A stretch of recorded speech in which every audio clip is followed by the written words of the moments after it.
It is time now for our Rants and Raves, and this week we're going to start with Dan Kennedy. I have a rave for a new project that was announced by the Reporters Committee for Freedom of the Press. It's called the U.S. Press Freedom Tracker, and it's a website where people can report outrages against journalists, false arrests, seizure of equipment, harassment.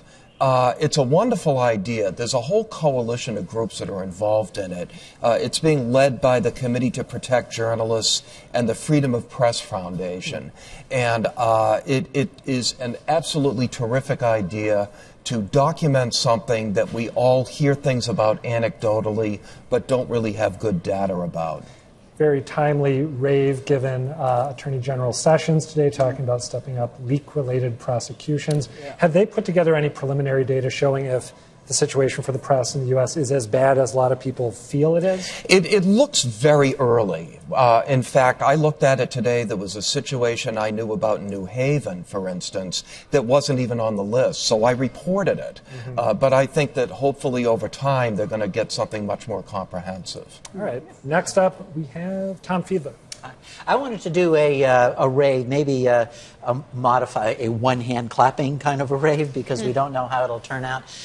One of the biggest problems I think we have all been dealing with in journalism is how to deal with fake news, how to create some kind of a way to identify fake news and then perhaps limit it. And Facebook this week, I think, came up with what strikes me as a very innovative solution. They have... if some piece of news is being posted on Facebook and it doesn't pass the criteria that Facebook's algorithms generally have for verification, then what they will do is have what they call a pre-click off a bunch of related articles that they call to the attention of anybody who might want to read the questionable article. The idea being that it's a way of signaling people what you have gotten on your Facebook feed may be shaky, and here's some things you may want to put into context. Isn't that an awfully subtle way of signaling people? Very if subtle. If one piece is true and one piece is false, why give them equal billing? Well, the related articles generally are those that are produced by groups like PolitiFact or Snopes, organizations that deal well in digging into it. So, again, it's putting up a yellow flag, and before, when they tried this, it always came at the end of the article, so I think a lot of people just would never even bother to get there. This way, even before you open it, you're getting, again, that yellow flag. So I wish them well. All right, to the other end of the table, Kelly Crossley. Well, I just want to add to Tom's thing and say BuzzFeed has started something called Outside Your Bubble. So if you get to a piece, this is really about content and perspective that feels like I don't believe you or whatever. I don't think that. They have several other articles for you to click on to get another perspective. So just to add that. So I am praising Farah's newsroom, the New York Times, because back in March and April, the managers undertook some training around unconscious bias. We all come to the table with some bias that we are just not aware of because it's unconscious. Harvard has done a lot of work around this. It's particularly important in newsrooms if you're trying to build diversity, and most important in hiring. And so the Times has said, some of their managers, that we're aware that people could know somebody. I could know Dan or I could know Farah and slide in and get a job that way. And so they're going to try to stop that side door hiring, try to make it more of an objective way for folks to come in so they get more of a diversity in the end of the people they hire. Interesting. Yeah. Our newsroom was being praised. Thank you. Farah Stockman, your rant or rave?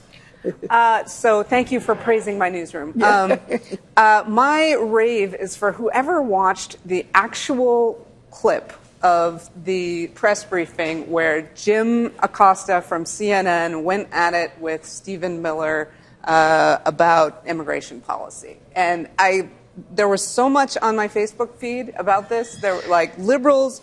This like 7 minutes at the White House press briefing was like a heavyweight fight. I mean, it was like watching a political duel.